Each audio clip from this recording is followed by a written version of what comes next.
Assalamualaikum warahmatullahi wabarakatuh. Salam sejahtera, salam bahagia, dan salam sehat selalu.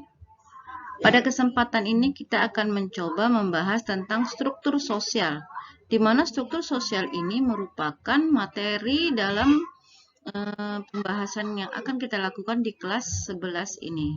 Semoga tayangan ini dapat kita pahami bersama, sehingga kita dapat mengambil manfaatnya. Terima kasih.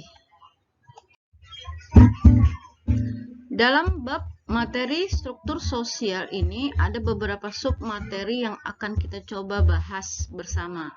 Kurang lebih seperti yang tertera pada peta konsep yang ada di slide ini. Jadi kita akan membahas dalam materi ini tentang apa pengertian dari struktur sosial itu sendiri. Yang kedua, dasar pembentukan struktur sosial itu sendiri. Bentuk-bentuk struktur sosial, dan yang keempat itu adalah dampak yang ditimbulkan dari adanya struktur sosial dalam masyarakat.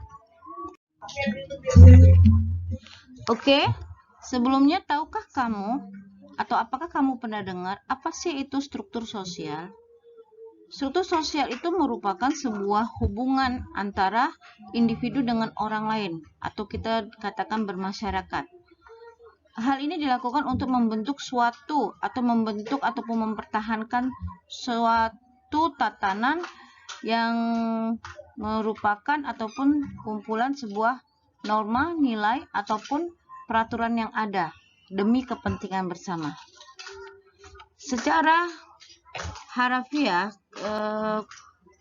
struktur sosial berasal dari bahasa Latin yaitu struktum, yang berarti membangun. Dan jika kita kaitkan dengan struktur sosial itu sendiri, maka kita dapat definisikan bahwa struktur sosial itu sebagai suatu bangunan atau tatanan yang ada dalam masyarakat yang berkaitan dengan segala aspek kehidupan. Di bawah ini akan kita bahas tentang pengertian struktur sosial menurut para ahli. Di sini saya memaparkan ada beberapa, dan mungkin kalian dapat mencari ataupun menggali sumber-sumber lain yang menyajikan tentang pengertian ataupun teori-teori yang berhubungan dengan struktur sosial. Pada slide ini kita akan melihat ciri-ciri dan fungsi struktur sosial serta elemen-elemen dasar pada struktur sosial itu sendiri di slide berikutnya. Jadi kamu pahamin, dan saya harap kamu bisa mengambil kesimpulannya.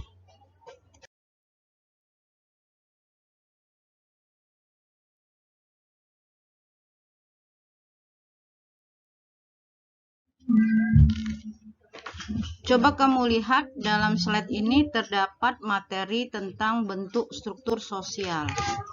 Coba kamu lihat struktur sosial itu ada dua, yaitu diferensiasi sosial. Diferensiasi sosial adalah suatu horizontal, atau tatanan dan kedua yang ada pada masyarakat sosial yang biasanya bersifat vertikal, individu yang dapat kamu lihat pada slide berikutnya. Tanpa menunjukkan namun kita perlu ketahui apa sih dasar yang menyebabkan ataupun terciptanya yang mana kita tidak bisa melihat dalam masyarakat. Mana poin yang lebih baik. Jadi struktur sosial itu terjadi karena disebabkan oleh perbedaan yang ada dalam masyarakat itu sendiri, seperti perbedaan pada jenis kelamin, ras, suku, bangsa, ciri fisik, pekerjaan, pendidikan, status seseorang, dan lain-lainnya. Kita tidak bisa melihat mana suku yang lebih baik dan mana suku yang lebih rendah. Yang kedua itu ciri sosial, seperti agama dan pekerjaan. Kita tidak bisa melihat agama mana sih yang lebih baik, agama mana sih yang tidak baik. Yang ketiga itu adalah ciri budaya. Jadi kita tidak bisa melihat ataupun mengambil poin menilai seseorang atau menilai sesuatu mana yang lebih baik dan mana yang lebih buruk, karena perbedaan-perbedaan ini mengandung nilai yang sama. Dan untuk lebih memahami, kamu dapat membaca ataupun melihat poin-poin tentang perbedaan-perbedaan diferensiasi sosial ini di slide saya berikut ini ya.